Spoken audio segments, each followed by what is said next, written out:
Sing ciao everybody. Welcome back. You're watching Vietnam Steve. And I've got a good one for you today. Thought I'd head on up to Hongi Beach, which is just a man-made beach on the side of the bay here, a few kilometres up the road, and show you what that looks like. All the while letting you know what's on my mind today. The good news is I've turned on the step counter. I've forgotten that a few days in a row, and consequently the measurement of steps and everything has gone ski woof. So I need to get back in the regime of recording it all, because then it automatically tells me whether I've been behaving myself or not. So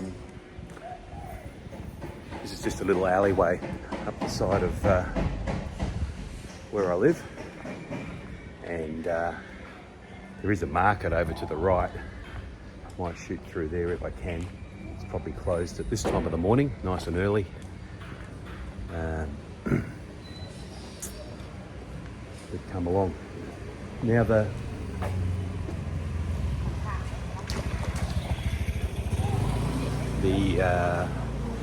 topic for today is always wary walking past a construction site with bricks up the top, etc. Topic for today is top 10 things I like about Vietnam, and I have been through these, but as time goes by,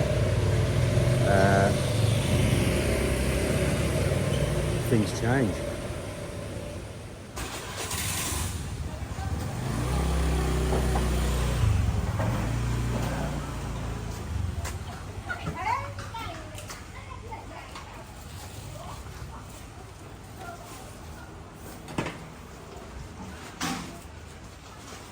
Hello.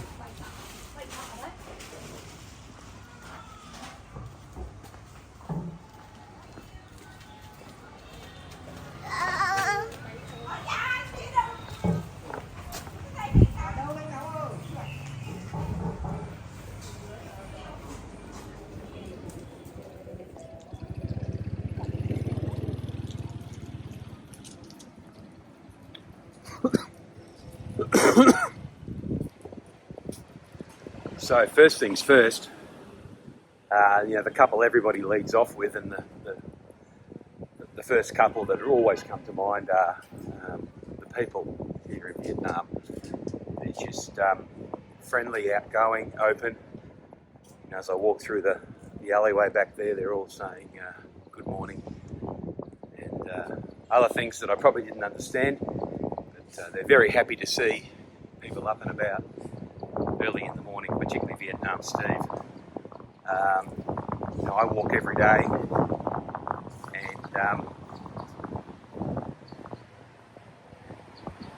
people are always inviting me into their house to eat something in the morning, or have a beer in the evening as you walk past. So very friendly, outgoing, happy to see foreigners, and all inclusive. So they invite you into their family circle. The other thing, of course, that you all know I love is coffee. And in the top 10 things that you love about Vietnam, coffee's always going to be in those top 3, because unbeknownst to everybody, Vietnam is one of the coffee leaders in the world, and the variety and the depth of taste is just absolutely fantastic. I have a coffee or two every day. In fact, in the middle of this fart, I'm going to stop and grab a coffee on the way to the beach, if I get to the beach. I came outside with good intentions, but I've got to say it. 6:20 something in the morning. It's quite warm out here. I actually put on this shirt from yesterday because I said to my wife, you know, I'm going out walking and it's going to sweat like crazy, and so I may as well sweat up yesterday's shirt and give it a change when I come back. So yeah, number 1 and number 2, although these 10 aren't going to be in any particular order, but people and coffee are the 2 that immediately come to mind. But as we get down this list, there's a few other things that are just special to me and you might not have thought about.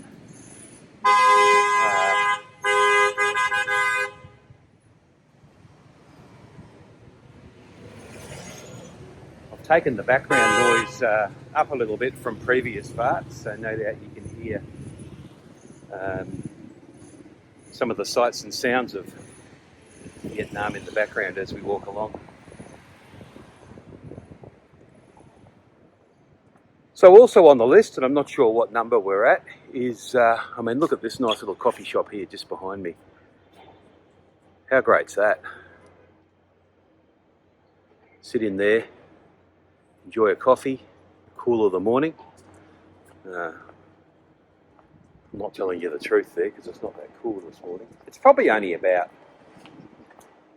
30 degrees, but I've got to tell you, it's 90% humidity. I knocked out some of the background noise because I'm just testing out this little microphone again today. It doesn't do what I want it to do sometimes.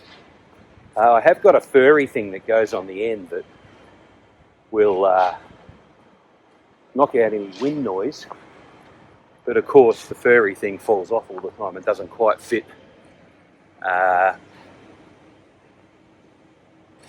microphone. You get that. It's pretty cheap from China. So next on the list is just the neighbourhood pride. And I know you might think it's a little grubby when I walk around the streets here, but every neighbourhood, being in their form of government here, is sort of a little bit autonomous in how they operate. And so they are quite proud of their own little area, and it's not uncommon to be driving through a large public area that's quite grubby, and then you get to a little neighbourhood that's got maybe 100 houses in it, and all of a sudden it's spick and span and you could eat off the sidewalk. And I think it's because people really take pride in their own little area and want it to be as clean as possible. I mean, any of these houses that you go into here, it would be shoes off when you walk in, and the floors would be as clean as could be. So I see a lot of that. I see some areas have their little neighbourhood decorated up with flowers and things, and others will have arrangements of gardens, and it just makes it really nice to walk around and quite picturesque. So put that on the list of things to love about Vietnam.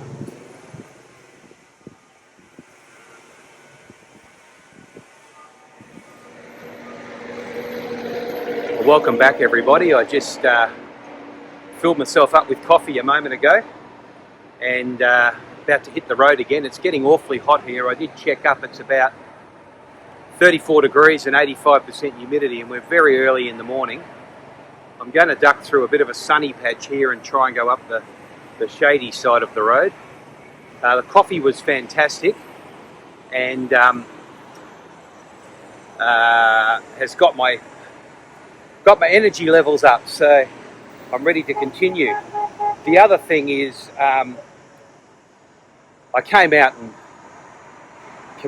recommenced talking with you, but managed to drop the furry thing off the end of my microphone, so I had to retrace my steps, because being frugal Vietnam Steve, I don't want to lose the little furry thing. I've got a bit of a a conundrum with the furry thing, because I do like it. It cuts out the wind noise, but of course keeps dropping off all the time. So I'm really thinking, do I need to put a little bit of super glue on that furry thing so it's on there permanently, or am I going to want to remove it? I've got two furry things, so I might try the other one just in case it's just one of them that's foobarred. But yeah, a little bit frustrating. Anyway, on with the things I love about Vietnam. And of course, sitting in the coffee shop there, just streaming a few videos, it's the internet. So out in the street here, the 4G is 100 up, 100 down, wherever you go. But in the house, it's 1,000 up, 1,000 down. That's your basic internet. So the phone 4G here costs $6 a month. I think I get 4 or 6 gigabytes a day. I never use that. And of course, that is very cheap compared to where I come from.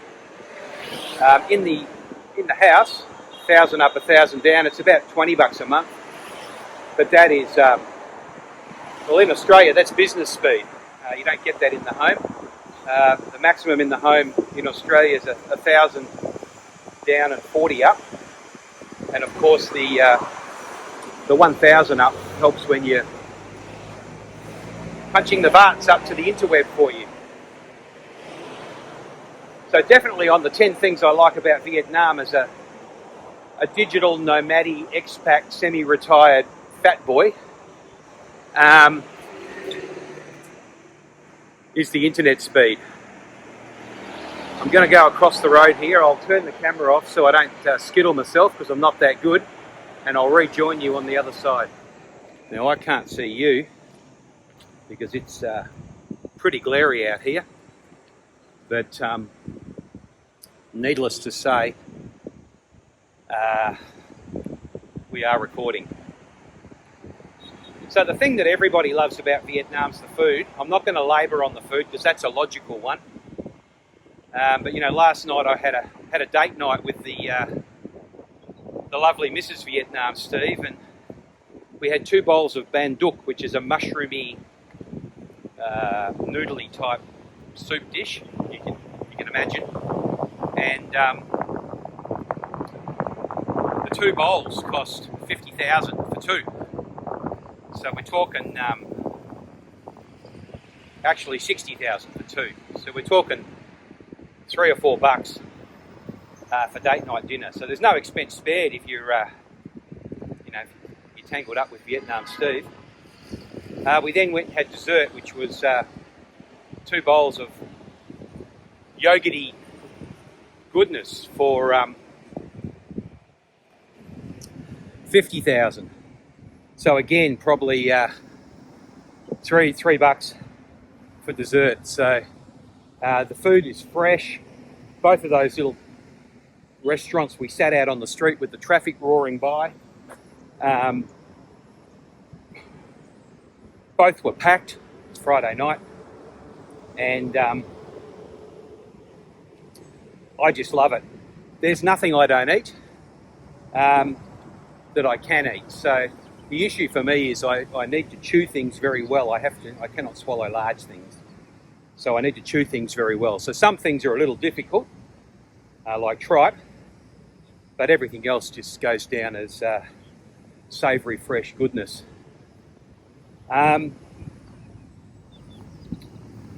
Being in Ha Long, really, really lucky, because the seafood from the bay here is just second to none, and I'm a seafood aficionado. So, you know, in the top 10 things I love about Vietnam, you'd have to say the food is just good for a boy who's large. The other thing is, wherever you go in the country, north to south, in the middle, up in the mountains, the scenery is just breathtaking. I mean, if you could see what I can see as I'm walking along here, it's just breathtaking. And I have to pinch myself, you know. I walk along here every single day. It becomes a bit passé for me. I'm filming this as though I can see you. The sun is so bright I can't even see my viewfinder here. But this is just fantastic as I walk along here. And every province I've been to, every city I've been to, they've got something of note to have a look at. So when you come to Vietnam, make sure that you really just take in the sights and wonders of the land of the rising dragon, because you don't get this kind of scenery just anywhere. And the longer we're here as expats, the more we take it for granted. So look, we've had people, we've had coffee, we've had the neighbourly pride, we've had food, and we've had the internet, and we've had the scenery of Vietnam.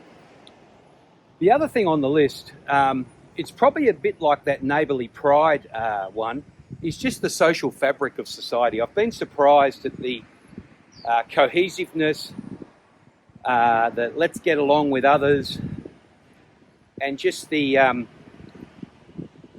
engagement that you get when you're out and about. Now, Vietnam, Steve, I'm out and about every day. This is my life. Walking is my life, coffee is my life, and getting out and about is my life. Now, the social fabric I run into with different people I meet just gives me a great feeling. I'm going to pause here for a minute because I'm in a shady spot, and I tell you what, it's getting hot. I'm going to be calling for SOS for a ride home when I get to the end. Luckily, one of my girlfriends, or actually I should correct that, one of my wife's girlfriends, who's also a friend of mine, lives up at the beach up here. And so if we do have a disaster, I'll go into the coffee shop below her place and have a coffee and wait for a pickup. But goodness me, I'm losing weight today. So the social cohesion, everybody's friendly. All this tooting that you hear in the background is really just them saying, I'm here, don't bump into me, be careful. It's not tooting like we have in the West that says, I'm aggravated, I need to get somewhere, get out of my way. So people say hello to me, people invite me in, I've already said that. People just want to know about me. When I sat down for dinner last night on date night, my wife was ordering the food, and one of the ladies in the restaurant came and had a conversation with me. Hello, what is your name? Where are you from? They just love to engage, you know. And that lady didn't speak much English. She's probably my age, so she's quite shy, but she still summoned up the courage to talk to this strange man in the community and see what's going on. So it really is a great community to put your roots down in.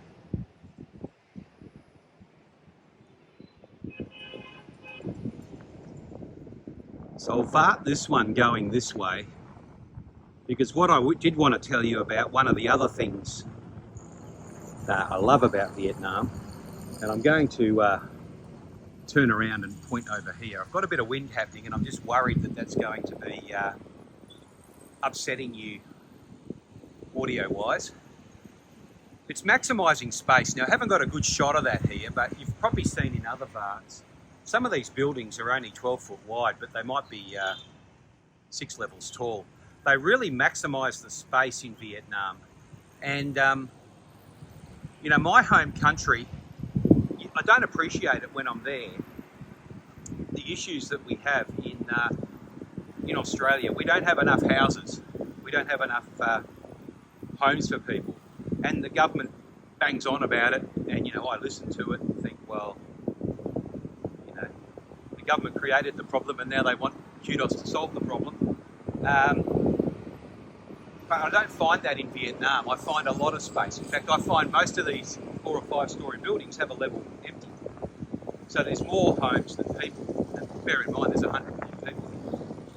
So you just don't have that angst about finding somewhere to live.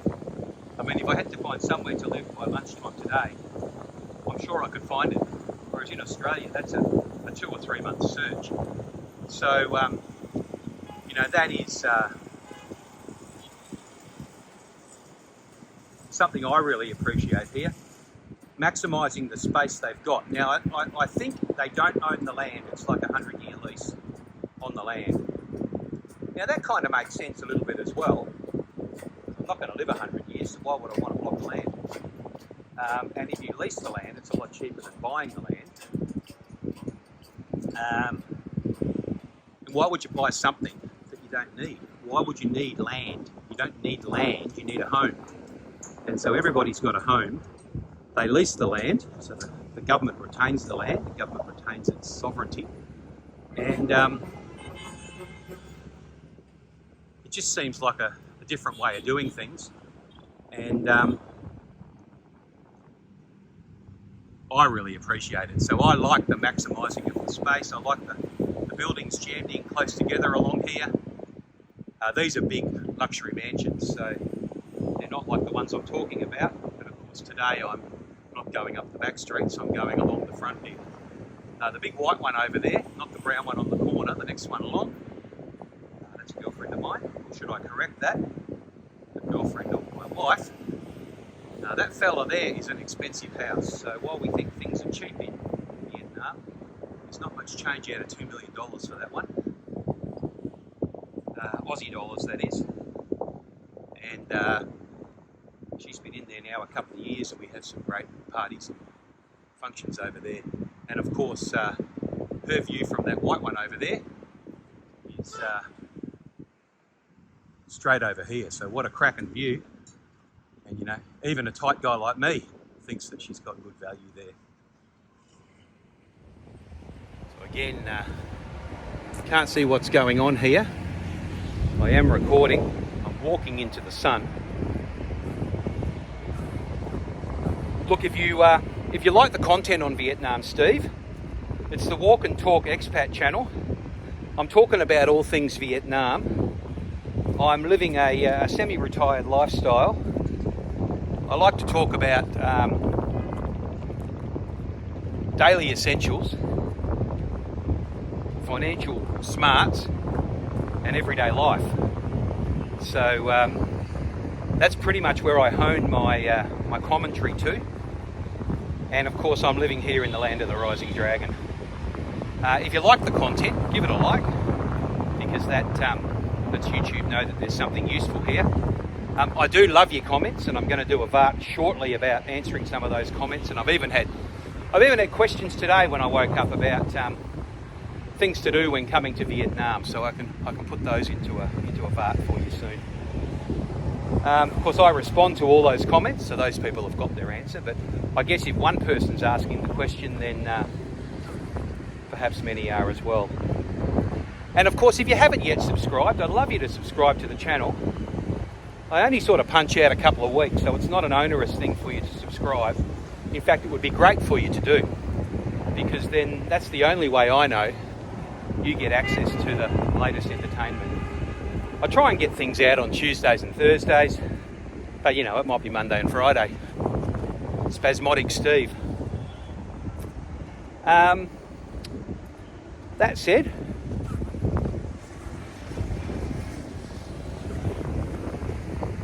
on to the last couple. So there's a couple here that have just come down for morning tea. They've got the music playing. They brought a couple of chairs. They're eating something on the front, and it looks great. Sing Chow. Very romantic.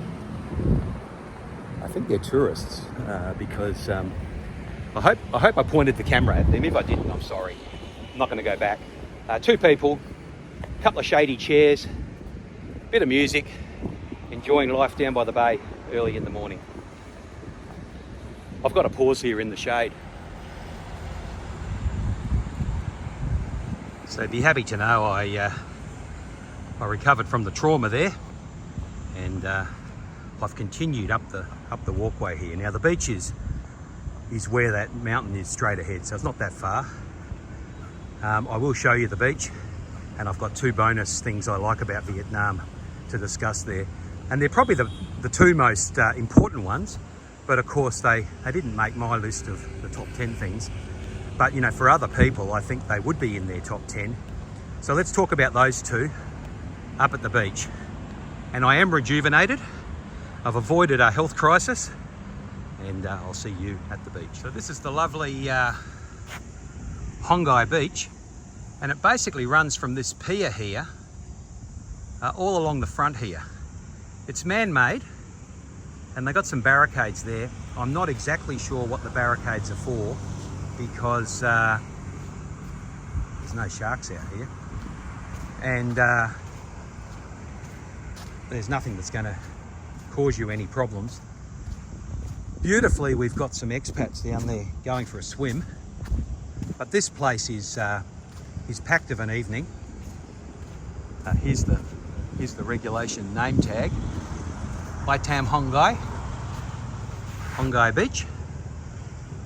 This couple's going to go for a swim. It's quite shallow, and I'd go for a swim if I was that way inclined, but not today.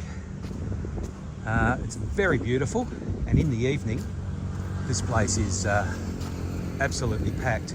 Now they're doing the right thing. They're putting sun cream on, because I've just about got myself fried walking along here.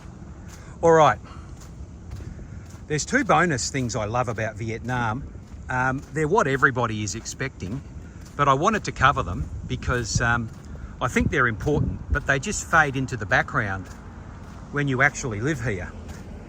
So let's get on with those. All right, 2 minutes to wrap this one up. The first thing that people love about Vietnam that I probably didn't put in my top 10 was the cost of living. Things are cheap here compared to Western countries. You'll be surprised with everything you spend and everything you buy. You're going to love it cost-wise. It's good for your wallet, and I do love it cost-wise. But you know, I've been here for 5 years now, so it's probably one of the things I forget about. I do remember it when I get back to the West and just think, holy hell, somebody's robbing me. If you get to Ha Long, duck down to the Hongi beach, because I like it down here. It's about, well, I've paused my walking thing, so I might get that going again. But it's about 4K from home. However, I've paused my walking thing, so I've got no idea how far I've gone. The final thing that people love about coming to Vietnam is the ease of access. So, you know, from most places, you can get a flight into Ho